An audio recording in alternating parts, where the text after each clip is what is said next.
Hey guys, well this is a grand experiment. This is my first live YouTube video. I'm actually on the road. I'm down here in Florida and I'm working on my Ben Hogan documentary. And this is a true labor of love. I swear I've put everything I have into this. You know, when I make a TV show or a movie, I mean usually there's like a pretty, substantial budget. Even a low budget TV show, one episode has a bigger budget than what I have in my wallet, but I am bound and determined to tell my version of the Ben Hogan story and what he means to me. I mean, it's changed my life. So I am very, very excited to be doing what I'm doing.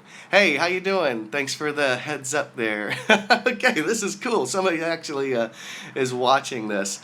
Very thrilling. So, but I wanted to bring everybody up to speed on this because, I mean, it's just crazy, what's been going on.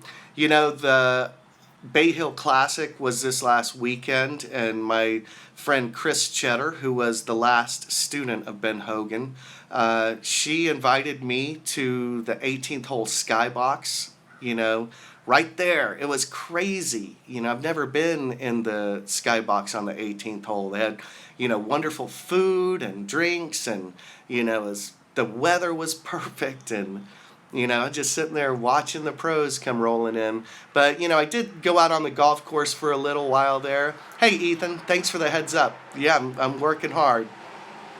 So I watched Charlie Hoffman the last few holes, and specifically on the, hey Matthew, on the 17th hole, I swear, I think they had it, they were saying it was like 235, not quite sure, but to me it looked like about 200 and, I don't know, it looked like 250. I felt like I'd have to hit my 3-wood.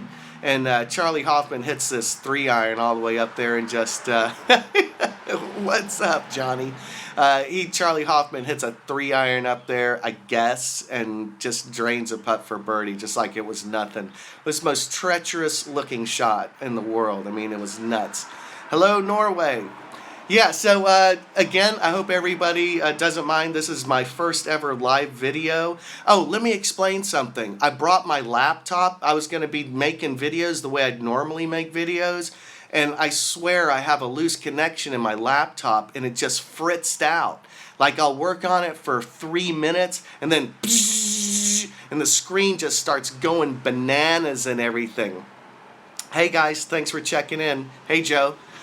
So I don't have access to a computer that I can edit videos on. So that's why I'm going live here. But I'm telling you, I've got some crazy stuff to tell you guys about. So after Bay Hill, very, very cool. I have plans today to drive down to South Florida. And the thing is, in South Florida is I'm going to visit Seminole Country Club. Can you believe that?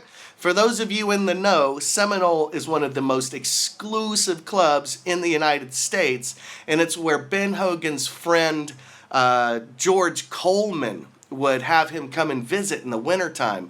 There's that famous Coleman video where Ben Hogan's hitting golf balls off the beach into the ocean. That's Seminole. Okay, so I became acquainted with the president of Seminole Country Club. I know, friends in high places, right? And he's like, you should come down to Florida. We got a lot of people that knew Ben Hogan. You could get some good stories. So I am excited to be headed down to Seminole, and tomorrow morning I will be interviewing some folks that carried his bag, shagged his balls, and poured him drinks. So that's going to be an incredible part of my Hogan documentary. And then, after that, I am driving to the World Golf Hall of Fame, where I will be given a tour of the Ben Hogan artifacts. Yes, it is true. While I'm catching up with my dear friend Chris Cheddar at the Caddyshack Golf Tournament. Yes, the one hosted by Bill Murray. So that's kind of cool, I have to say. And then I'm going to be headed down to Grand Cypress. Yes, Jack Nicklaus's designed course in Orlando, Grand Cypress, where I'm going to meet up with Dr. Ryan Caserta, who was nice enough to reach out to me because he wants to help me with my putting. And he says, hey, Jorge, My buddy Jorge just checked in. He just absolutely blew my mind the other day because we were playing golf. I was playing like crap. And Jorge's like, it's a great game. And it's so funny because he's like, yeah, man, a few years ago I started watching your videos. I was an 18 handicap and I asked him his low round. And he goes, 64. Can you believe that? I mean, that's just insane. So Jorge needs his own channel now. But at any rate, so I'm going to Grand Cypress because Dr. Ryan Caserta is going to help me with my putting. And he's going to talk to me about the mindset. He's one of these top mindset sports psychologists that works with PGA Tour golfers and many other top performance athletes. And we're going to talk about what switch happens when Ben Hogan learns the secret, and then all of a sudden he became unstoppable in his mid-30s. Isn't that crazy? Oh my gosh, it's going to be such a great subject. And I'm going to be catching up with a golf teacher who claims to know Ben Hogan's secret. So I've got some amazing stuff coming up this week. Some of this stuff I'll give you sneak peeks on my channel and stuff, I hope. I won't be able to do any real editing until I get back. Hey Henry, until I get back to California where I'm going to be editing all this. And my goal is to have my Hogan documentary done by this summer. So, I mean, it's a tremendous, I've really bit off more than I can chew, but I'm going to get it done. It's going to be cool and it's going to be a real testament to the story of Ben Hogan. It's going to be a bunch of voices that we haven't seen before. You know, at first I started to reach out to all the people I'd seen in the previous Hogan docs that I've watched a million times. I'm like, everybody's seen that. Let's go after some new people. So it's going to be totally, totally cool and have that personal touch because right now I've already got about a half a dozen people I've spoken to that literally knew Ben Hogan. So that's fantastic. Now, I want to mention that for the last week, myswingevolution.com has been down. And the reason why is because I had to move to a bigger server. It's a high-class problem, I know. But, you know, it's expensive. It's a pain in the neck. Haven't been able to do any commerce for a week. But check this out. We've got these cool My Swing Evolution t-shirts. You know, if you want to support the film, get a shirt or a video or anything like that. It's cool stuff. And, you know, I'm doing everything I can. You know, I'm hustling my buns off to try and make this thing, and it's going to be a really great film. So I'm so thankful that everybody's been watching and supporting My Swing Evolution. And this is going to, you know, hopefully, like if I had my druthers, this will just be the first feature-length documentary that I'm going to make. I've got a lot of golfers I'd like to tell stories about. You know, I wonder, you know, if maybe someone like Lee Trevino or Ben Crenshaw would like to have a nice documentary made about him. I guess they've already had some, but I don't know. I mean, it's like this is just the beginning. I love the game. I love these stories. And the game gives us so much in our lives. I want to talk about that real quick for a second.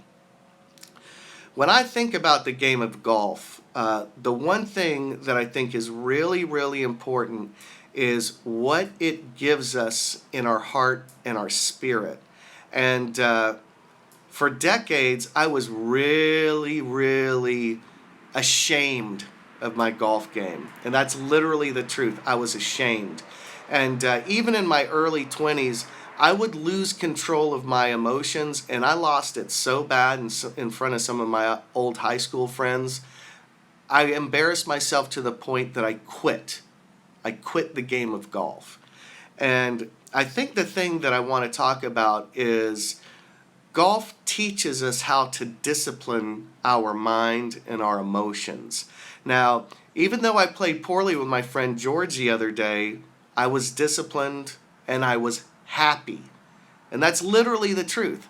It was beautiful weather. I'm with my older brother who taught me the game. He just hits the ball so straight. It's incredible. His straightest club in his bag is his driver. I meet Jorge. He's such a nice guy, and his friends Javier and Gabe. And, you know, we just had a wonderful time. And you know, and that's the thing is like, I think that we need to understand that, you know, golf gives us an ability to exercise our dignity. And there's no other game in the world like it, you know. You don't have to have 8 other friends like baseball, or shall I say, what is it? To play baseball, you need a bunch of friends, you know, or pick up basketball. You can go out by yourself. you know, and everybody's on their own journey. And when I was talking to my brother Donald, it's so funny because he's like, man, I'm standing up through the ball, I'm doing this, and he's so upset, you know, he's just like not happy with his game. And it's like, he's always been a lifetime 70s shooter with an ability to go into the mid 60s. And it's like, I wish I could play like that. But the point of it is we're all on our own journey. And if we can be on that journey with humility and happiness and create new opportunities to meet friends and expand ourselves personally, and just, you know, our quality of life improves as we work at the game of golf.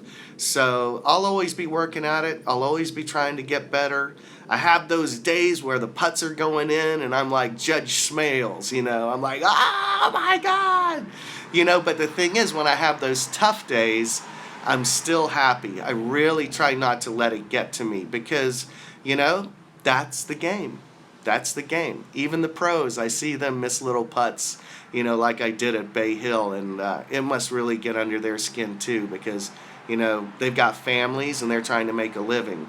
So at any rate, I just want to leave you with that little bit of advice because we're all blessed to be able to play the game of golf. I would say a very small percentage of people in the world can go out on 70 acres of manicured land and just whack a ball around. So be thankful.